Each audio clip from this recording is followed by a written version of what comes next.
এই জন্য পৃথিবী ধ্বংসের পূর্ব মুহূর্তে তিনটা ধর্মের মধ্যে যুদ্ধ যে হবে তার বর্ণনা রাসূল সাল্লাল্লাহু আলাইহি ওয়াসাল্লাম হাদিসে দিচ্ছেন, লম্বা হাদিস। আমি শুধু সারমর্ম বলি, তাহলে এই অঞ্চল, এই জায়গার যে কোনো পরিবর্তিত পরিস্থিতির থেকে আমাদের শিক্ষা আছে।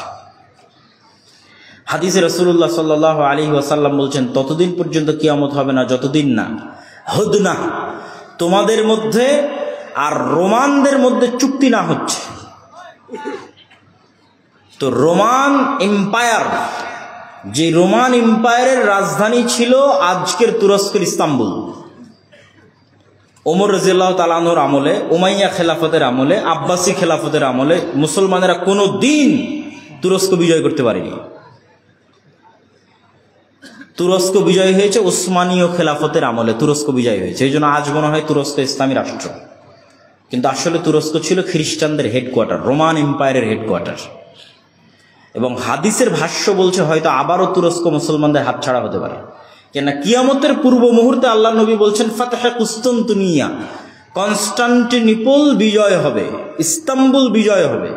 ইস্তাম্বুল তো এখনই মুসলমানদের হাতে আছে, তাহলে কিভাবে মুসলমানেরা বিজয় করবে কিয়ামতের পূর্ব মুহূর্তে? তো আমি যেটি বলছিলাম যে এই জেরুজালেমের গুরুত্ব বোঝানোর জন্য যে কিয়ামতের পূর্ব মুহূর্তে রোমান খ্রিস্টানদের সাথে মুসলমানদের চুক্তি হবে, চুক্তির ভিত্তিতে রোমান খ্রিস্টান এবং মুসলমানেরা এক তৃতীয় পক্ষের বিরুদ্ধে যুদ্ধ করবে। সেই তৃতীয় পক্ষ কারা হবে?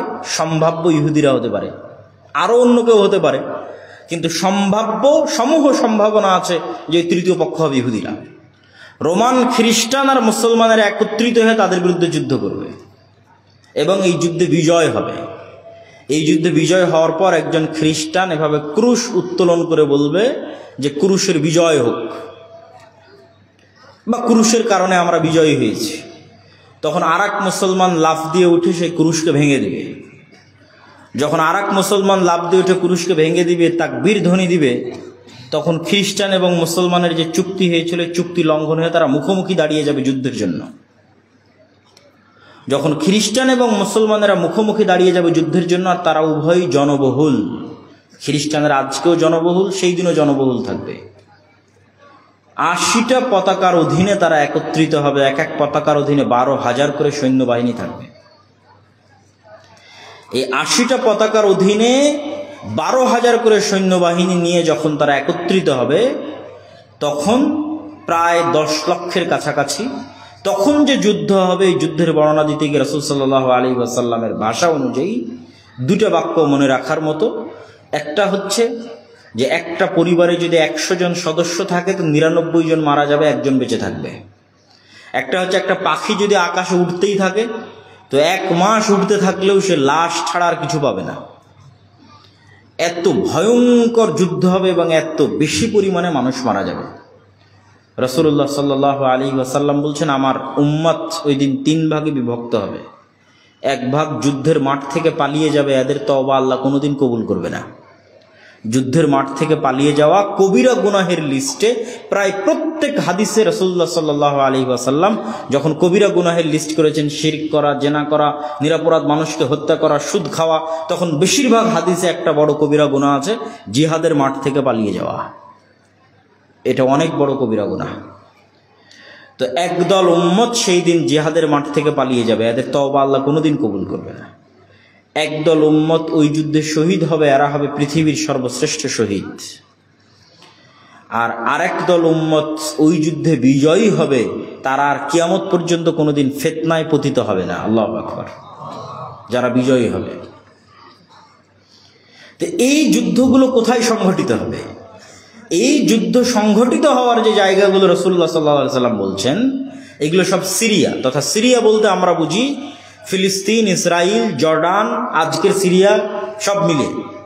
তো এই যুদ্ধ সংঘটিত হবে সিরিয়াতে। আমাক এবং দাবেক নামক জায়গায় রোমানরা সেনাবাহিনী সমাবেশ ঘটাবে। এই আমাক এবং দাবেক হচ্ছে সিরিয়ার তুরস্কের সীমান্তবর্তী অঞ্চল। আর গুতা নামক জায়গায় মুসলমানদের হেডকোয়ার্টার হবে, এটা হচ্ছে দামেস্কের নিকটবর্তী অঞ্চল। তাহলে সিরিয়ার গুরুত্ব কিয়ামতের পূর্ব মুহূর্তে সংঘটিত হওয়া প্রত্যেকটা ঘটনার সাথে আছে। এখানে আরো একটি বিষয় আপনাদের মনে রাখতে হবে, কেন সিরিয়ার গুরুত্ব আছে। এই জন্য গুরুত্ব আছে যে মক্কা এবং মদিনা ফিতনা থেকে মাহফুজ, এমনকি দাজ্জালের ফিতনা পর্যন্ত মক্কা মদিনায় প্রবেশ করবে না। তাহলে মক্কা এবং মদিনায় মারামারি হওয়ার কোনো প্রশ্নই নাই, গন্ডগোল যুদ্ধ বিগ্রহ হওয়ার কোনো প্রশ্নই নাই। এই জন্য রাজনৈতিকভাবে আর কোনোদিন রাজধানী মক্কা মদিনায় ফিরে যায়নি। খোলাফায়ে রাশিদিনের পর থেকে নিয়ে আজ পর্যন্ত, আজ 1400 বছর পার হয়ে গেছে, রাজনৈতিকভাবে কোনো শাসন আমলের রাজধানী আর মক্কা মদিনা হয়নি। কেন? ওইটা কিয়ামত পর্যন্ত ফিতনা থেকে মাহফুজ, দাজ্জালের ফিতনা থেকেও মাহফুজ। তাহলে হবে কোথায়? হবে তৃতীয় পবিত্রতম মসজিদ, তৃতীয় পবিত্রতম জায়গা, যেখানে ইবাদতের জন্য সফর করা যায়। ইবাদতের জন্য পৃথিবীর 3টা জায়গা বাদে বাকি যে কোনো জায়গায় ইবাদতের উদ্দেশ্যে সফর করলে গুনাহ হবে। কেউ যদি বলে আমি দারুল উলুম দেওবন্দ যাব, মদিনা ইসলামী বিশ্ববিদ্যালয় যাব, আজহার বিশ্ববিদ্যালয় যাব, এমনকি কেউ যদি নিয়ত করে যে আমি নবীর কবর দেখতে যাব, তাহলে কিছু নেকি পেতে পারি, এই নিয়তে যদি যায় গুনাহ হবে। মসজিদে নববীতে সালাত আদায় করবো, এই নিয়তে যাবে, নেকি পাবে। মসজিদে নববীতে চলে এসেছি তাই আল্লাহর নবীর কবর জিয়ারত করব, এটা ভিন্ন কথা। কিন্তু আমার নিয়ত যে আমি মসজিদে নববীতে যাব, এই সফরে নেকি আছে। তাহলে এরকম 3টে জায়গা আছে, যে 3টে জায়গায় ইবাদতের উদ্দেশ্যে সফর করা যায়। তার 3 নম্বর জায়গা মসজিদ আকসা। আজ থেকে 80-90 বছর আগে একজন হাজি যখন ভারত, পাকিস্তান, আফগানিস্তান, বাংলাদেশ থেকে চলতো, তখন সেই হাজির পক্ষে এটি সহজ ছিল, যারা বাই রোড যাতায়াত করত অথবা যারা সমুদ্র পথে যাতায়াত করত, তারা চেষ্টা করত একসাথে 3টে মসজিদই দেখে আসতে। যেমন এখন আপনারা হজ ওমরায় গেলে 2 মসজিদ দেখেন, তৃতীয় মসজিদে কিন্তু যাওয়ার সুযোগ হয় না। এটা আল্লাহ সুবহানাহু ওয়া তাআলার পক্ষ থেকে আমাদেরকে আল্লাহ মাহরুম করে রেখেছে, বঞ্চিত করে রেখেছে উম্মতে মুহাম্মাদের গুনাহের কারণে। উম্মতে মুহাম্মাদের তাকওয়া এবং পরহেজগারিতার অভাবের কারণে তৃতীয় পবিত্রতম মসজিদ থেকে বঞ্চিত, যেখানে আমাদের পূর্বপুরুষরা সালাত আদায় করার সুযোগ পেত কিন্তু আমরা পাই না, যাওয়ার সুযোগ পেত কিন্তু আমরা পাই না। আল্লাহ আমাদের বঞ্চিত করে রেখেছে 70 বছরের বেশি কাল থেকে। সম্মানিত উপস্থিতি, এবং এই জেরুজালেমের বাবুল লুদ, লুদ নামক দরজায় ঈসা আলাইহিস সালাতু ওয়াস সালাম দাজ্জালকে হত্যা করবেন। সুতরাং এই অঞ্চলে যা সংঘটিত হবে তার গুরুত্ব সীমাহীন, অপরিসীম এবং অপরিহার্য। এখান থেকে আমাদের শিক্ষা কি? এই বিশাল ইতিহাস থেকে আমাদের শিক্ষা হচ্ছে, এই যে জেরুজালেম বা এই যে মসজিদ আকসা, মুসলমানেরা 2বার বিজয় করেছে। একবার ওমর ফারুক রাদিয়াল্লাহু তাআলা আনহু, আরেকবার সুলতান সালাহুদ্দিন আইয়ুবী রাহিমাহুল্লাহ। ওমর ফারুক রাদিয়াল্লাহু তাআলা আনহু যখন জেরুজালেম বিজয় করেন, আবু উবাইদা ইবনুল জাররাহ যখন তার নিকটে চিঠি লেখেন, 4000 সাহাবী সেই দিন উপস্থিত ছিল। কি চিঠি লেখেন? যে পাদ্রীরা চাবি হস্তান্তর করবে না আমিরুল মুমিনিন খলিফাতুল মুসলিমিন না আসলে। তো আমিরুল মুমিনিন খলিফাতুল মুসলিমিন আসছেন, অসংখ্য পাদ্রী, পৃথিবীর রোমান এম্পায়ারের সবচেয়ে বড় তীর্থস্থল জেরুজালেমের বড় বড় পাদ্রীরা বসে আছে, অনেক বড় পাওয়ারফুল জায়গা জেরুজালেম। সেই পাওয়ারফুল জায়গায় বড় বড় পাদ্রীরা বসে আছে, তারা অপেক্ষায় আছে আমিরুল মুমিনিন খলিফাতুল মুসলিমিন আসবে। আর তিনি প্রবেশ করছেন, তখন তিনি উটের রশি ধরে টানছেন। তো মানুষ তো সন্দেহে পড়ে গেছে কে খলিফা আর কে চাকর। কিন্তু আবু উবাইদা ইবনুল জাররাহ তো চিনেন যে ইনি আমাদের খলিফা। তো উনি হন্তদন্ত হয়ে ছুটে এসেছেন। আমিরুল মুমিনিন করেছেন কি? লায়ানজুরু ইলাইনার রোমান নাজরাতা কিল্লাহ, আমাদের দিকে রোমানেরা অপমানের দৃষ্টিতে তাকিয়ে আছে। দেখো মুসলমানদের নেতার অবস্থা দেখো, ঠাট্টা করছে। তখন ওমর রাদিয়াল্লাহু তাআলা বলছেন, আজ্জানাল্লাহ, আল্লাহ আমাদেরকে সম্মান দিয়েছে। আমরা ছিলাম মরুভূমির রাখাল, পৃথিবীর কেউ আমাদের চিনত না, জাহিলি যুগে কেউ আমাদের চিনত না। আর আজকে আমি ওমর জেরুজালেম বিজয় করছি, যা আমার কাছে কল্পনারও বাইরে, স্বপ্নেরও বাইরে। এই যে কল্পনা এবং স্বপ্নেরও বাইরে মরুভূমির এক রাখালকে উঠিয়ে নিয়ে এসে আল্লাহ অর্ধ পৃথিবীর শাসক বানিয়ে দিলেন। পৃথিবীর সবচেয়ে শক্তিশালী রোমান এম্পায়ারের নিকট থেকে জেরুজালেম ছিনিয়ে নিচ্ছেন আমিরুল মুমিনিন খলিফাতুল মুসলিমিন। এই যে সম্মান, এই যে মর্যাদা, এইটা অর্জন আমরা জামা কাপড়, ঢং ঢিঠাং, বুদ্ধিমত্তা, চালাকি, কৌশল এগুলো দিয়ে অর্জন করিনি। এটা আমরা অর্জন করেছি ইসলামের অনুসরণ, পবিত্র কোরআনের অনুসরণ, হাদিসের অনুসরণের ভিত্তিতে। বলেন আল্লাহু আকবার। এইটা হচ্ছে মুসলমানদের জন্য শিক্ষা, যে আজকে মুসলমানেরা জেরুজালেমে যেতে পারে না কেন, মসজিদে আকসায় যেতে পারে না কেন, বঞ্চিত কেন? আর ওমর ফারুককে আল্লাহ মসজিদে আকসা বিজয় করার মতো সম্মান কেন দিয়েছিলেন, আর আমরা বঞ্চিত কেন? আমরা ইসলাম থেকে, পবিত্র কোরআন থেকে বহু দূরে চলে গেছি। আমল, আখলাক, আকিদা, সেই আলোচনায় আমি এখনই কিছুক্ষণের মধ্যে ঢুকবো।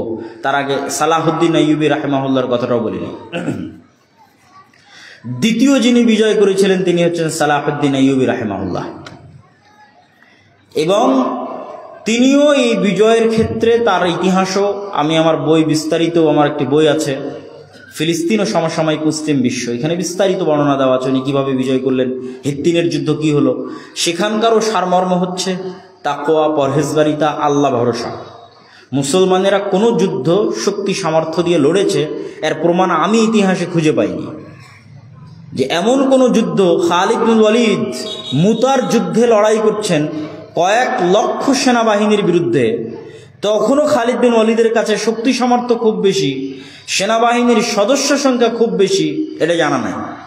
হিত্তিনের যুদ্ধে সুলতান সালাহুদ্দিন আইয়ুবী ইউরোপিয়ানদের বিরুদ্ধে যুদ্ধ করছে, ক্রুসেডারদের বিরুদ্ধে যুদ্ধ করছে, তখনও সুলতান সালাহুদ্দিন আইয়ুবীর কাছে টাকা পয়সা, ধন দৌলত, কৌশল, সেনাবাহিনী খুবই শক্তিশালী, এটার প্রমাণ খুঁজে পাওয়া যায় না। বেশিরভাগ যুদ্ধে মুসলমানেরা দুর্বল, কিন্তু তাহলে বিজয় কেন? আল্লাহর সাথে সম্পর্ক, গভীর সম্পর্ক, আল্লাহ সুবহানাহু ওয়া তাআলার উপর আস্থা, ভরসা এবং বিশ্বাস। এই জায়গায় মুসলমানদের সবচেয়ে বড় বিচ্যুতিটা কোথায় ঘটেছে? আমি যতবার এই জেরুজালেম নিয়ে পড়াশোনা করতে গেছি এবং আমার ইউরোপ সফর এবং ঔপনিবেশিক শাসন আমলের আমাদের উপর প্রভাব, এই তিনটে জিনিসকে যখন সারমর্ম করেছি, তখন আমার মনে হয়েছে, আমি আমার বহু বক্তব্যে বলেছি যে ফেরাউনের যুগের বানু ইসরাইল আর আজকের যুগের মুসলমান এক। আবারও বলি, ফেরাউনের যুগের বানু ইসরাইল, মুসা আলাইহিস সালাতু ওয়াস সালামের বানু ইসরাইল আর এখনকার বানু ইসমাইল এক। এবং এই বিশ্বাসটা আমার দৃঢ় হয়েছে কিভাবে সেটাও বলি। আপনি যখন সূরা বাকারা পড়বেন, সূরা বাকারাতে আল্লাহ সুবহানাহু ওয়া তাআলা লম্বা সময় যাবৎ বানু ইসরাইলের ঘটনা বলেছে।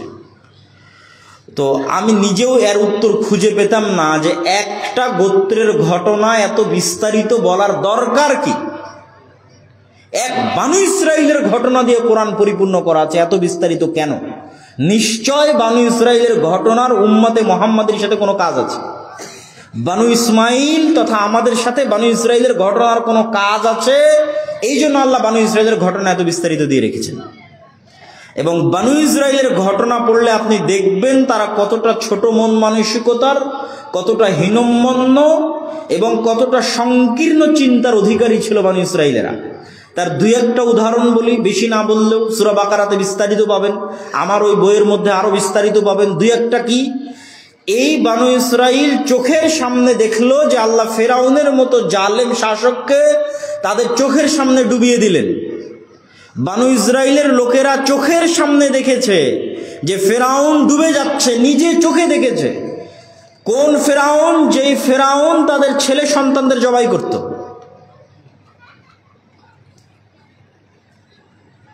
ইউযাববিহুনা আবনাআকুম ওয়া ইস্তাহয়ুনা নিসাআকুম, এই সেই ফেরাউন যে তোমাদের ছেলে সন্তানদের জবাই করত, মেয়ে সন্তানদের বাঁচিয়ে রাখত। এই ভয়ঙ্কর ফেরাউনকে চোখের সামনে ডুবতে দেখেও এই বানু ইসরাইল মুসা আলাইহিস সালাতু ওয়াস সালামকে বলছে, লান নুমিনা লাকা হাত্তা নারাল্লাহ জাহরাতান, মুসা তোমার প্রতি ঈমান আনয়ন করব না যতক্ষণ না প্রকাশ্যে আল্লাহকে না দেখছি। বলেন নাউজুবিল্লাহ। এর চেয়ে বড় প্রকাশ্যে আল্লাহকে কি দেখবি? চোখের সামনে ফেরাউন ডুবে গেল। তাহলে কত বড় নিমক হারাম সংকীর্ণ চিন্তার একটি জাতি হলে মুসা আলাইহিস সালামকে বলতে পারে, তোমার তাওরাতে বিশ্বাস স্থাপন করি না, তোমার আল্লাহকে সরাসরি দেখতে চাই। এরকম অসংখ্য ঘটনা আল্লাহ তুলে ধরেছেন। লান নাসবিরা আলা তুআমিন ওয়াহিদ ফাদউ লানা রাব্বাক, আল্লাহ তাদের জন্য আসমান থেকে খাবার পাঠাতেন, মান্না সালওয়া। তো তারা মুসা আলাইহিস সালামকে বলছে, এক খাবার প্রতিদিন ভালো লাগে না, তোমার আল্লাহকে বলো যেন জমিন থেকে চাল, ডাল, গম, পেঁয়াজ, রসুন এগুলো উৎপন্ন করে, এই এক খাবার ভালো লাগে না। তখন আল্লাহ বলছে, ঠিক আছে, এই চাল, ডাল, রসুন যখন চাও, তাহলে সবুজ শ্যামল ভূমিতে যাও, মরুভূমিতে দেখলে হবে না। এই ঘটনাগুলো ঘটতেছে মরুভূমিতে, ওই জমি আজও মরুভূমি। আপনি আজকের মিশরে গিয়ে যদি তুর পাহাড় ঘুরতে যান, যেই তুর পাহাড়ের পাদদেশে ঘটনাগুলো ঘটছে, এর চারপাশ শত শত কিলোমিটার মরুভূমি, যেটাকে বলা হয় সিনাই মরুভূমি। এই মরুভূমির মধ্যেই 40 বছর বানি ইসরায়েলরা ঘুরপাক খেয়েছিল। তাহলে তো এই মরুভূমি পার হয়ে যেখানে সবুজ শ্যামল এলাকা আছে, ওইটা বিজয় করতে হবে, ওখানে যাও, জিহাদ করো। তো বলছে ইযহাব আনতা ওয়া রাব্বুকা ফাকাতিলা, মুসা আপনি আর আপনার আল্লাহ গিয়ে যুদ্ধ করেন, আমরা যুদ্ধ করতে পারবো না। তাহলে যাদের জন্য আল্লাহ পাথর ফেটে 12টা ঝর্ণাধারা তৈরি করলেন, তাদের জন্য, তাদের চোখের সামনে, ওই ইস্তাসকা মূসা লিকওমি ফাকুল নাজরিব বিআসাকাল হাজার ফানফাজারাত মিনহু ইসনাতা আশারাতা আইনা, যখন মুসার কওম মুসাকে বলেছিল পানি দাও, মরুভূমিতে পানি নাই, আর সমুদ্রের লবণাক্ত পানি খাওয়া যায় না, এই মরুভূমির পাশে, এই তুর পাহাড়ের পাশেই লোহিত সাগর, এই সব লবণাক্ত পানি খাওয়া যায় না, পানির ব্যবস্থা করো। তখন আমি মুসাকে বললাম, মুসা লাঠি দিয়ে পাথরে আঘাত করো, পাথরে আঘাত করলো, 12টা ঝর্ণা তৈরি হলো তাদের চোখের সামনে। খাবারের ব্যবস্থা কোথায় হবে? মরুভূমিতে খাবার নাই, জান্নাত থেকে খাবার আসে। তাহলে জান্নাত থেকে খাবার আসে, পাথর থেকে পানি বের হয়। ফেরাউন ডুবতে দেখেছে চোখের সামনে, তারপর আল্লাহ বলতেছে যাও যুদ্ধ করো, বলে তুমি আর তোমার আল্লাহ গিয়ে যুদ্ধ করো। তখন আমার চিন্তা চেতনা এবং আমার গবেষণা যে বানু ইসরাইলের এই বিশাল ঘটনা আল্লাহ কোরআনে উল্লেখ করছে, মানে একদিন উম্মতে মুহাম্মাদি এদের মতো হয়ে যাবে, মানে একদিন উম্মতে মুহাম্মাদি বানু ইসরাইলের মতো হয়ে যাবে। কিভাবে হবে সেটাও আমি মিলিয়েছি। আমার এটা গবেষণা ভুলও হতে পারে, ঠিকও হতে পারে। আমার গবেষণা হচ্ছে যে বানু ইসরাইল এরা তো নবীর সন্তান। এই যে যারা বলতেছে যে আমরা তোমার আল্লাহকে না দেখলে ঈমান আনয়ন করবো না, তুমি আর তোমার আল্লাহকে যুদ্ধ, এরা তো নবীর সন্তান। কোন নবীর সন্তান? ইব্রাহিম আলাইহিস সালামের সন্তান। ইব্রাহিম আলাইহিস সালামের ছেলে ইসহাক, ইসহাকের ছেলে ইয়াকুব, ইয়াকুবের ছেলে ইউসুফ। ইউসুফ কুয়াতে নিক্ষিপ্ত হয়ে ভাইয়েরা ফেলে দিয়েছে, ওখান থেকে মিশরের বাজারে বিক্রি হয়েছে। তারপরে ইউসুফ আলাইহিস সালামের মৃত্যুর 300-400 বছর পর মুসা আলাইহিস সালাম, একই বংশ। ইউসুফ আলাইহিস সালাম যেই বংশ, মুসা আলাইহিস সালাম ওই বংশ। ইউসুফ আলাইহিস সালামের 300-400 বছর পর মুসা আলাইহিস সালাম। তাহলে 300-400 বছরে এত পরিবর্তন নবীর সন্তানদের কেমনে সম্ভব? এরা দ্বিতীয় কোনো উত্তর নাই যে ইউসুফ আলাইহিস সালামের মৃত্যুর পর ইউসুফ আলাইহিস সালামের যাদের সাথে জোট ছিল তাদের যখন পতন হয়, আর ফারাওদের যখন উত্থান হয়, তখন এরা আগের সরকার আর আগের সরকারের সাথে যাদের জোট ছিল, উভয়ের উপর জুলুমের স্টিম রোলার চালায় ফারাওরা। তাহলে আগের সরকারের জোট সরকারকে ইউসুফ আলাইহিস সালাম মন্ত্রী ছিল, আর তার ভাইয়েরা 12 ভাই, ওই 12 ভাইয়ের জন্য 12টা ঝর্ণা তৈরি হয়েছিল। 12 ভাইয়ের সন্তানের জন্য নদীতে যখন আল্লাহ বলেছিল যে সমুদ্রের রাস্তা তৈরি হও, 12টা রাস্তা তৈরি হয়েছিল ইউসুফ আলাইহিস সালামের 12 ভাইয়ের 300-400 বছর পরের পরবর্তী বংশধরের জন্য 12টা রাস্তা তৈরি হয়েছিল। আর পাথর ফেটে 12টা ঝর্ণাও বের হয়েছিল ইউসুফ আলাইহিস সালামের 12 ভাইয়ের 300-400 বছর পরবর্তী বংশধরের জন্য। এরা নবীর সন্তান। তাহলে এই 300-400 বছর ফেরাউনের গোলামি করতে করতে করতে করতে অন্তর ছোট হয়ে গেছে, আত্মমর্যাদা হারিয়ে ফেলেছে। গোলামের কোনো আত্মমর্যাদা থাকে না, নেতৃত্বের গুণ হারিয়ে ফেলেছে। মিথ্যা বলা, চুরি, ডাকাতি, দুর্নীতি, যত রকমের ধোঁকাবাজি, শঠতা, সকল কিছু গোলামি করতে করতে শিখে ফেলেছে। কেননা যখন একটা মানুষ গোলাম হয় তখন এগুলো শিখতে বাধ্য হয়। ধরেন আপনার এখানে সামনে যদি 2 জন গোলাম উপস্থিত করে দিয়ে আমি এটা একটা রুটি, খাবারের রুটি, আমি এভাবে নিক্ষেপ করলাম, তোমরা মারামারি করে খাও। তো এই রুটিটা মারামারি করে নেওয়ার জন্য ওদের 2 জনকে ধোঁকাবাজিপূর্ণ আচরণ করতে হবে, মারামারি করতে হবে, মিথ্যা বলতে হবে, একজন আরেকজনকে ঠকাতে হবে, তাহলে নিতে পারবে। তাহলে এই যে পরস্পরকে ঠকানোর প্রতিযোগিতা, এটা গোলামের মধ্যে তৈরি হয়। তাহলে দীর্ঘ 250-300 বছর ফেরাউনের গোলাম থাকার কারণে নবীর সন্তানরা এরকম হয়ে গেছে। এবার উম্মতে মুহাম্মাদি, আমরা তো উম্মতে মুহাম্মাদি, ফারুকের উত্তরসূরি, আবু বকরের উত্তরসূরি, খালিদ বিন ওয়ালিদের উত্তরসূরি, তারেক বিন জিয়াদের উত্তরসূরি। এদের অবস্থা এরকম কেন? এরাও হচ্ছে ঔপনিবেশিক শাসন আমলে 200 বছরের গোলাম ছিল। শুধু আমরা না, আফ্রিকার মুসলমানেরা থেকে শুরু করে পাকিস্তান, ভারত থেকে শুরু করে পৃথিবীর প্রায় 90% অঞ্চলের মুসলমানেরা ইউরোপের গোলাম ছিল 200-250 বছর। আমরা যখন বাদশাহ আলমগীরের জামানায় ছিলাম, আমি চিন্তা করি, আমার কল্পনা শক্তি বলে যে বাদশাহ আলমগীরের জামানায় যখন মুসলমানেরা ছিল তখন মুসলমানেরা মিথ্যা বলা জানতো না। কেন? তখন রাজা বাদশাহ, তখন আত্মমর্যাদা ভিন্ন, আত্মসম্মান ভিন্ন। পুরো ভারতের 5 ভাগ জমির 1 ভাগ জমি শুধু মসজিদ মাদ্রাসার নামে ওয়াকফ আছে। তুমি মিথ্যা বলবে কেন? ধোঁকা দিবে কেন? মারামারি কাটাকাটি করবে কেন? কিন্তু যখন ব্রিটিশদের অধীনে 190 বছর গোলাম, তখন গোলামি করতে করতে রক্তের মধ্যে মিথ্যা ঢুকে গেছে, বানু ইসরাইল হয়ে গেছে। ধোঁকাপূর্ণ আচরণ, শঠতা আচরণ, দুর্নীতি প্রবেশ করে গেছে। একই অবস্থা আফ্রিকার মুসলমানদের, এবং তাদের অবস্থা আমাদের চাইতে খারাপ। কেন খারাপ? ব্রিটিশদের চাইতে জঘন্য নিকৃষ্ট কলোনি হচ্ছে ফ্রান্স, স্পেন আর ইতালির কলোনি। ইংল্যান্ডের কলোনির চাইতে নিকৃষ্ট কলোনি। আমাদেরকে তো ইংল্যান্ডেরা ন্যূনতম স্বাধীনতা দিয়ে গেছে, স্পেন এবং ফ্রান্স আফ্রিকার মুসলমানদেরকে এই ন্যূনতম স্বাধীনতাটুকু দেয়নি। অস্ত্র কিনতে হবে ফ্রান্সের কাছে, তোমার ব্যাংকের টাকা কেন্দ্রীয় ব্যাংকে থাকবে ফ্রান্সের। এখন আজকের কথা বলছি, তোমার পররাষ্ট্রনীতি ফ্রান্স নিয়ন্ত্রণ করবে। তুমি বাইরের কোনো দেশের সাথে অস্ত্র চুক্তি করতে পারবে না, কোনো পররাষ্ট্রনীতি চলবে না, সব হবে ফ্রান্স কেন্দ্রিক। এখনকার কথা বলছি, আজকের কথা বলছি। তোমার সেনাবাহিনীকে সকল ট্রেনিং দেবে ফ্রান্স। তোমার দেশের সকল খনিজ সম্পদ একমাত্র ফ্রান্স উত্তোলন করতে পারবে, বিক্রি করতে পারবে। আফ্রিকা কোটি কোটি টাকার খনিজ সম্পদের উপর ভাসতেছে, কিন্তু পুরো খনিজ সম্পদ নিয়ে যাচ্ছে কারা? ইউরোপিয়ানরা। আর ওই খনিজ সম্পদ যেন ইউরোপিয়ানরা নিয়ে যায়, তার জন্য গার্ড দেয় জাতিসংঘের শান্তিরক্ষী বাহিনী। আর সেই জাতিসংঘের শান্তিরক্ষী বাহিনীতে আমাদের বাংলাদেশ আর্মি, পাকিস্তান আর্মি যুদ্ধ করে। তো সম্মানিত উপস্থিতি, এই আফ্রিকানদেরকে যখন আপনি ইতালি, ফ্রান্স, স্পেনের মাটিতে দেখবেন, তখন দেখবেন তারা বাঙালি মুসলমানদের চাইতে বেশি মিথ্যুক, বাঙালি মুসলমানদের চাইতে বেশি ধোঁকাবাজ, বাঙালি মুসলমানদের চাইতে বেশি শঠতাপূর্ণ আচরণ করে। আর বাঙালি মুসলমানদের যখন দেখবেন ইন্ডিয়ান সাবকন্টিনেন্ট, পাকিস্তানের মুসলমানদের যখন ইউরোপে দেখবেন, তখন জন্ম নিবন্ধন কার্ড থেকে শুরু করে, জাতীয় পরিচয়পত্র থেকে শুরু করে, সার্টিফিকেট থেকে শুরু করে, যে আবেদন সাবমিট করেছে আবেদন সাবমিট থেকে শুরু করে, সরকারের কাছে বেনিফিট নিবে যে আমার কয় ছেলে মেয়ে কোথায় পড়ে, আমি কি চাকরি করি, কত টাকা ইনকাম করি, প্রত্যেক ধাপে মিথ্যা বলতেছে। শুরু থেকে নিয়ে শেষ পর্যন্ত মিথ্যার উপর প্রতিষ্ঠিত। সে মুসলমান, হাজি, নামাজি, ওমরাকারী, কিন্তু পুরো জীবনটা মিথ্যার উপর প্রতিষ্ঠিত। এবং মিথ্যা বলতেছে কাদের কাছে? ইহুদি খ্রিস্টানদের কাছে মিথ্যা বলতে, 2টা টাকা বেশি পাওয়ার জন্য। এটা হচ্ছে গোলামের নেচার, গোলামের স্বভাব। এই জন্য আমরা হয়ে গেছি এই যুগের বানু ইসরাইল। এই যুগের বানু ইসরাইল যে তার প্রমাণ কোথায়? তার প্রমাণ হচ্ছে এই যে ফিলিস্তিন, যে ফিলিস্তিন দিয়ে আলোচনা শুরু করেছে। কিভাবে বলছে এই ফিলিস্তিন প্রমাণ? আল্লাহ ওই বানু ইসরাইলের উপর চাপিয়ে দিয়েছিলেন ফেরাউনকে। ফেরাউনের কথা আল্লাহ কি বলছে?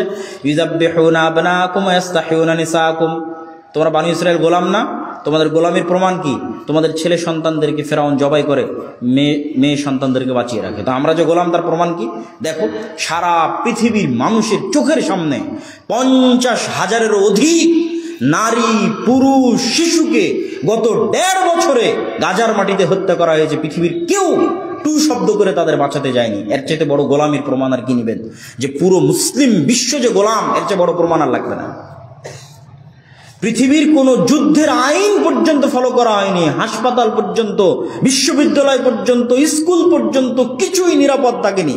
পুরো গাজা ধুধু মরুভূমিতে পরিণত হয়ে গেছে। মাথা গুজার মতো ঠাঁই, এরকম একটা ছাদ পর্যন্ত নাই।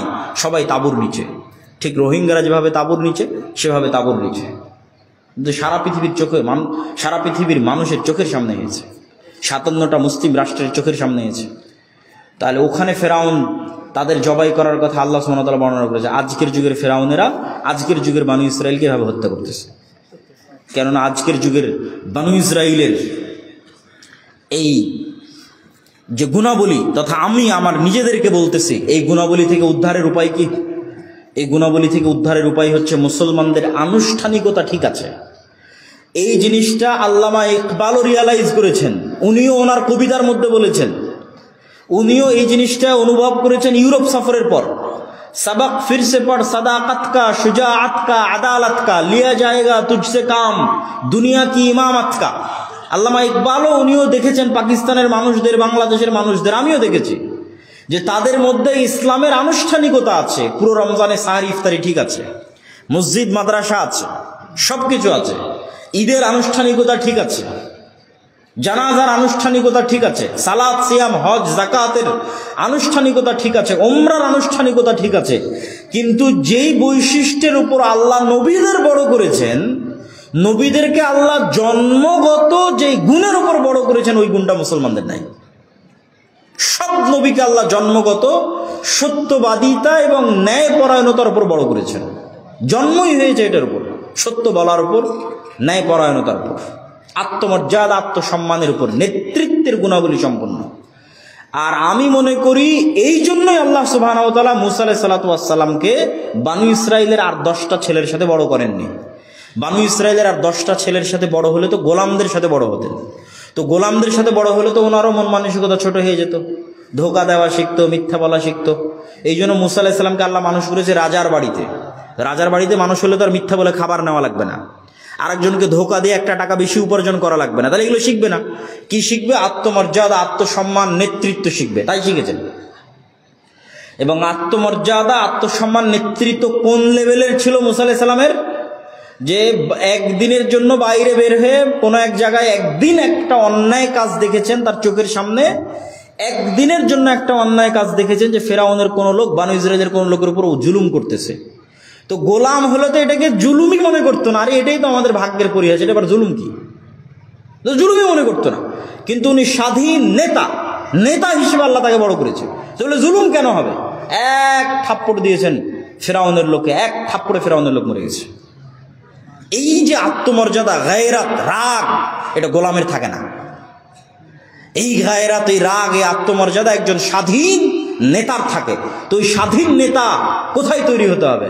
যেখানে আত্মমর্যাদা, আত্মসম্মান আছে, ওখানে তৈরি হতে হবে। এই জন্য বানু ইসরাইলের সাথে বড় না করে রাজার বাড়িতে আল্লাহ সুবহানাহু ওয়া তাআলা বড় করেছেন মুসা আলাইহিস সালামকে। এই জন্য মুসা আলাইহিস সালামের চিন্তা চেতনার সাথে বানু ইসরাইলের চিন্তা চেতনা মিলত না।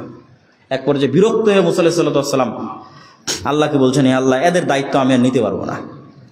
উনি একজন স্বাধীন চেতা, আত্মমর্যাদার অধিকারী মানুষ হিসেবে গোলামদের দায়িত্ব কতদিন পালন করবে? সম্মানিত উপস্থিতি, তাহলে মুসলমানদের সব ঠিক আছে নাই কি? ওই জন্য আল্লামা ইকবাল বলছে, সাবাক ফিরছে বাট সাদাকাত কা, নতুন করে সত্য বলা শিখো। তোমাদের পুরো জীবন মিথ্যার উপর, ব্যবসা বাণিজ্য, টাকা পয়সা, কাজ কারবার সব মিথ্যার উপর। বাংলাদেশের গত 16 বছরে যারা এসপি, মন্ত্রী, এসি ল্যান্ড, ওসি, ডিসি যে পর্যায়ে দায়িত্ব পালন করেছে, তার অন্তত 90% বেশি হবে এই যে এই সমস্ত জালসার সভাপতি, বিশেষ অতিথি, আর অন্তত 80% বেশি হবে একবার হলো ওমরা করেছে। কিন্তু ওর দায়িত্বের জায়গায় সবচেয়ে বড় মিথ্যুক, ওর দায়িত্বের জায়গায় সবচেয়ে বড় ধোঁকাবাজ এবং দুর্নীতিবাজ। এটাই গোলামের স্বভাব, এই জন্য গোলাম। তাহলে সে ইসলামের আনুষ্ঠানিকতা ঠিক রেখেছে, কিন্তু রাসূল সাল্লাল্লাহু আলাইহি ওয়াসাল্লাম এবং নবীদের জন্মগত যে গুণ সেটা তার মধ্যে আনতে পারেনি। এই জন্য রাসূলুল্লাহ সাল্লাল্লাহু আলাইহি ওয়াসাল্লাম বলছেন, সাবআতুন ইউদিল্লুহুমুল্লাহ ইয়াওমা লা দিল্লা ইল্লা দিল্লু, 7 শ্রেণীর মানুষকে আল্লাহ সুবহানাহু ওয়া তাআলা আরশের বিশেষ ছায়া দিবেন। তার 1 নম্বরে থাকবে, আরো তো 6টা আছে, থাকবে, সমস্যা নেই, সবাই ভালো, সবাই উত্তম কাজ করেছে, তাদেরকে আল্লাহ সম্মান দিবে। কিন্তু সিরিয়ালে 1 নাম্বার, তাহাজ্জুদ গুজারকে পেরিয়ে, নফল সিয়াম পালনকারীকে পেরিয়ে 1 নম্বরে হচ্ছে ইমামুন আদিল, সত্যবাদী, ন্যায়পরায়ণ, সৎ, দায়িত্বশীল। আমি অন্তত আমার জায়গা থেকে বলতে পারবো যে এই সত্যবাদিতা এবং ন্যায়পরায়ণতা সরকারি সেক্টর বহু দূরে থাক, আমাদের মতো যারা আলেম ওলামা, যারা মসজিদ মাদ্রাসা ইসলামী দল সংগঠন পরিচালনা করছি, তাদের মধ্যেও নাই। এই জন্য আল্লাহ আমাদের দিয়ে রাষ্ট্রে বিজয় দান করবেন না। কেন? আমরা রাষ্ট্রে বিজয় পাওয়ার যোগ্য নই। কেননা রাসূল সাল্লাল্লাহু আলাইহি সাল্লাম বলছেন, ঈসা আলাইহিস সালাম সমগ্র পৃথিবী বিজয় করবে। তো সমগ্র পৃথিবী বিজয় করে তিনি হবেন হাকামান মুকসিতা, ন্যায় বিচার প্রতিষ্ঠাকারী শাসক। তো ইসলাম রাষ্ট্রে যাবে, তার ব্র্যান্ডিং হচ্ছে ন্যায় বিচার। তো আমি মসজিদের সভাপতি, মাদ্রাসার প্রিন্সিপাল, ইসলামী দল সংগঠনের আমির, আমি আমার দলে ন্যায় প্রতিষ্ঠা করতে পারিনি। যে কর্মী বেশি কাজ করেছে ওকে বাদ দিয়ে যেই কর্মী চামচামি করেছে ওকে পদ দিয়েছি। তাহলে আমি আমার দলে ন্যায় প্রতিষ্ঠা করতে পারিনি, তার মানে আমাকে যদি আল্লাহ রাষ্ট্রের দায়িত্ব দেয়, তাহলে গত 16 বছর যা দুর্নীতি হয়েছে তার চেয়ে বেশি দুর্নীতি হবে। তাহলে তাহলে আমি হচ্ছে নেতা হওয়ার অযোগ্য, দায়িত্বপর, কিসের যোগ্য? গোলাম হওয়ার যোগ্য। এই সমস্ত গুণাবলী কাদের? গোলামদের। এবার যদি আম পাবলিক তথা আপনাদের মতো সাধারণ জনগণের কাছে চলে আসি, বিভিন্ন পর্যায়ের চাকরিজীবী, দায়িত্বশীল বাদ দিলাম, আলেম ওলামা বাদ দিলাম, সাধারণ জনগণ, এমন কত সাধারণ জনগণ নিবেন যে হজ করেছে, ওমরা করেছে, সালাত আদায় করে, লম্বা দাড়ি, মাথায় সিজদা দিয়ে কড়া ফেলে দিয়েছে, কিন্তু তার নিজের বোনকে বাপের সম্পত্তিতে ন্যায়ের সাথে অংশ বুঝিয়ে দেয়নি। ন্যায়ের সাথে অংশ বুঝিয়ে দেওয়া মানে যেই জায়গায় আবাদ কম হয়, যেই জায়গা পানিতে ডুবে থাকে, রাস্তা থেকে দূরে উঠে দিয়েছে বোনকে, আর যেটা ভালো ফরওয়ার্ড জমি সেটা দিয়েছে নিজে, তাহলে এটা তো ন্যায় প্রতিষ্ঠা হলো না? তাহলে যে তার পরিবারে ন্যায় প্রতিষ্ঠা করতে পারলো না, তাকে যদি আল্লাহ রাষ্ট্রের দায়িত্ব দেয়, তাহলে ও গত 16 বছরের চেয়ে বেশি দুর্নীতি করবে না? বেশি দুর্নীতি করবে। তাহলে এই স্বভাবটা কার? গোলামের স্বভাব, নেতার স্বভাব নয়। নেতা কখনো মিথ্যা বলা জানে না, নেতা কখনো দুর্নীতি করা জানে না, সত্যবাদী, ন্যায়পরায়ণ। আবু সুফিয়ান কাফের হতে পারে, কাফেরদের সর্দার হতে পারে, বদর, উহুদ, খন্দকের যুদ্ধে আল্লাহর নবীর বিরুদ্ধে যুদ্ধে নেতৃত্ব দিতে পারে, কিন্তু আবু সুফিয়ান বাই বর্ন জন্মগত লিডার, জন্মগত লিডার। এই জন্য আবু সুফিয়ানকে যখন জেরুজালেমে বাদশাহ হিরাক্লিয়াস তার চিরশত্রু মুহাম্মদ সাল্লাল্লাহু আলাইহি ওয়াসাল্লাম সম্পর্কে জিজ্ঞেস করছে, তখন আবু সুফিয়ান একটা বাক্য মিথ্যা বলেনি। তখন উনি কাফের, কিন্তু মিথ্যা বলা তো জানেই না, কেননা he is a by born leader, জন্মগত নেতা, তো কেমনে মিথ্যা বলবে? সম্মানিত উপস্থিতি, কিন্তু আমরা মুসলমানেরা, আমরা হচ্ছি ওই যুগের মক্কার কোরাইশ মুশরিকদের চাইতে চরিত্রের দিক থেকে, মিথ্যা, ধোঁকা এবং দুর্নীতির দিক থেকে নিম্ন স্তরে অবস্থান করছি। আমরা চলে গেছি আজ থেকে 4000 বছর আগের বানু ইসরাইলদের স্তরে। তাহলে আমাদের এখান থেকে বের হয়ে আসতে হলে আমাদের সত্য বলা, যেটা আল্লামা ইকবাল বলছে, সাবাক ফিরসে পার সাদাকাত কা, সত্য বলা শিখো, সুজাআত কা, সাহসী হও, ভীরু কাপুরুষ হয় না, আদালত কা, ন্যায় প্রতিষ্ঠা করা শিখো। এই কয়টা জিনিস যদি মুসলমানেরা তোমরা করতে পারো, আল্লাহ পুনরায় তোমাদেরকে দুনিয়ার নেতা বানিয়ে দিবে। বলেন আল্লাহু আকবার। এবং মুসলমানেরা দুনিয়ার নেতা হতে পারবে। দুনিয়ার সকল সমস্যার সমাধান ইসলাম আর মুসলমানদের মধ্যে আছে, কিন্তু সেই নেতৃত্বের গুণ আপনাকে অর্জন করতে হবে। সম্মানিত উপস্থিতি, এইটা হচ্ছে এই জেরুজালেমের এই ঘটনা, বানু ইসরাইলদের এই ঘটনা থেকে আমাদের শিক্ষা। এবার আমি আমার বক্তব্যের আর বাকি 2-1টা সংক্ষিপ্ত ছোট ছোট অংশে যাব এবং তারপরে ধীরে ধীরে আমার বক্তব্যের শেষের দিকে চলে যাব। ছোট অংশের একটা অংশ কি? ছোট অংশের একটা অংশ হচ্ছে মসজিদ ভিত্তিক দ্বীন শিক্ষা। আজকেও আপনাদের এখানে আসার পর অন্তত 2 থেকে 3 জন আমার সাথে সরাসরি সাক্ষাৎ করেছেন, যারা দাওয়া ইলাল্লাহর মাধ্যমে আমাদের জামিয়া সালাফিয়ায় যে মক্তবের ট্রেনিং হয়, সে মক্তবের ট্রেনিং গ্রহণ করেছেন, গ্রহণ করে আমাদের সিলেবাস অনুযায়ী তার মসজিদে মক্তব পরিচালনা করছেন। আবার পুরো রমজান মাসব্যাপী আমরা যে কাজ দিয়েছিলাম, প্রায় 500টা মক্তব এখন আমাদের অধীনে পরিচালিত হচ্ছে। এই 500 মক্তবে আমরা যে কাজ দিয়েছিলাম, সেই কাজ সম্পূর্ণ করে ঈদ কেন্দ্রিক তাদের যে হাদিয়া, সেই হাদিয়াটা পর্যন্ত তারা রিসিভ করেছে। এগুলো আপনাদেরই আশেপাশের অঞ্চলের প্রায় 2-3টা মক্তব। তো আমিও উদাত্ত আহ্বান জানাবো যে মসজিদ ভিত্তিক দ্বীন শিক্ষাটা একটা সিস্টেমেটিক ম্যানেজমেন্টের মধ্যে আসুক, একটা জবাবদিহিতার মধ্যে আসুক, মানুষের মধ্যে একটা সচেতনতা তৈরি হোক। কেননা আমি যতই মাদ্রাসা প্রতিষ্ঠা করি না কেন, এখানে এই অঞ্চলের 2% ছেলে মেয়ে পড়াশোনা করবে, আর বাকি 98% যাবে স্কুলে। তো স্কুল গোয়িং যে বাচ্চাগুলো আছে, যারা স্কুলে যাবে, তাদেরকে ন্যূনতম দিনের বেসিক জ্ঞান দেওয়ার একটা বড় মাধ্যম হচ্ছে মক্তব। এই মক্তবকে শক্তিশালী করা, মসজিদকে শক্তিশালী করা। মসজিদ শক্তিশালী হলেই সমাজ পরিবর্তন হবে, মসজিদকে এম্পাওয়ার করতে হবে। আর মসজিদ শক্তিশালী করার এখন সুবর্ণ সুযোগ। কেন সুবর্ণ সুযোগ? গত 16 বছর দলীয়করণ গ্রাম পর্যন্ত পৌঁছে গেছিল। এখন নির্দিষ্ট রাজনৈতিক দলের বিশাল কোনো আধিপত্য সেটা নাই। হ্যাঁ, বাংলাদেশের মানুষ যেহেতু গোলাম, 190 বছর ব্রিটিশদের গোলামি করেছে, তো গোলামির স্বভাবই হচ্ছে এক রাজার গোলামি থেকে আর এক রাজার গোলামি শুরু করা। এটা নেচারের মধ্যে।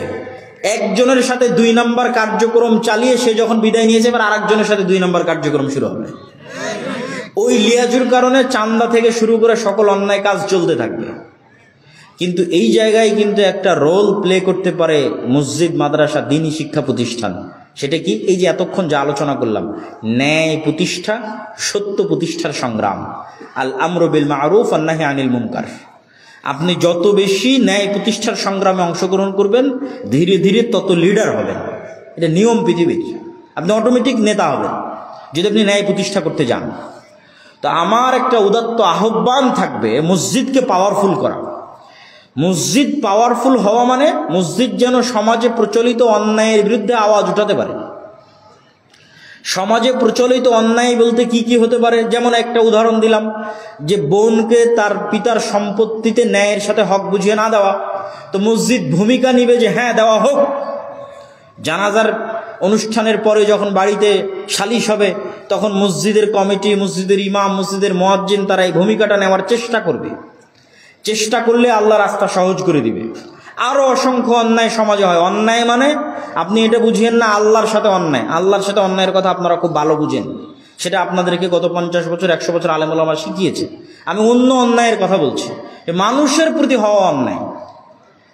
যে একটা বাজারে চাঁদাবাজি হচ্ছে, যদি বাজারে যেই সবজি বিক্রেতা, পেয়ারা বড়ই বিক্রেতা বিক্রি করতে গেছে বাজারে, তাকে যদি কোথাও চাঁদা দিতে হয় মসজিদে দিবে। কথা মানে আমার বুঝতে পারেন? এই ক্ষমতাটা কার থাকতে হবে? মসজিদের থাকতে হবে। এই ক্ষমতাটা মাদ্রাসার থাকতে হবে।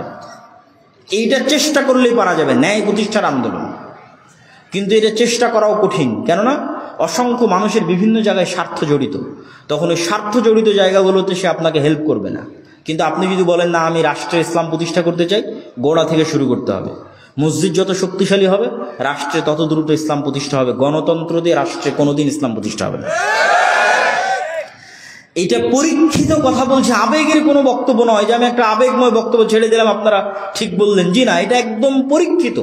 কেন পরীক্ষিত? এই জন্য পরীক্ষিত যে গণতন্ত্র ইটসেলফ ইনজাস্টিস। মানে কি? মানে হচ্ছে গণতান্ত্রিক পদ্ধতি নিজেই অবিচার, অন্যায়। আর ইসলাম মানে ন্যায় প্রতিষ্ঠা করবে। তো যেই থিওরিটা, যেই তন্ত্রটা নিজেই বেইনসাফ, অন্যায় এবং অবিচারকে টিকিয়ে রাখার সকল অনুষঙ্গ, সকল এলিমেন্টস এই থিওরির মধ্যে আছে। আপনি বলবেন এত বড় কথা কিভাবে বলছি? দুই একটা উদাহরণ দিই। যে গণতন্ত্র ইটসেলফ ইনজাস্টিস, গণতন্ত্র কখনোই পৃথিবীতে ন্যায় বিচার, জাস্টিস প্রতিষ্ঠা করতে পারবে না। অতীতে পারেনি, ভবিষ্যতে পারবে না। পারবে না গণতন্ত্র। আমি ইসলাম প্রতিষ্ঠা করতে বলিনি, খুব মনোযোগ দিয়ে শুনবেন। গণতন্ত্র পৃথিবীতে ন্যায় বিচার প্রতিষ্ঠা করতে পারবে না। গণতন্ত্রের মেকানিজমের মধ্যে নাই ন্যায় বিচার প্রতিষ্ঠা। কিভাবে নাই? ধরেন গণতন্ত্র বলতেছে আমি জনগণের শাসন প্রতিষ্ঠা করব। তো জনগণের শাসন প্রতিষ্ঠা করবে, প্রার্থী মনোনয়ন দিচ্ছে কে? রাজনৈতিক দল, জনগণ না। রাজনৈতিক দল যাকে প্রার্থী মনোনয়ন দেবে, জনগণকে তার মধ্যে একজনকে বেছে নিতে হবে।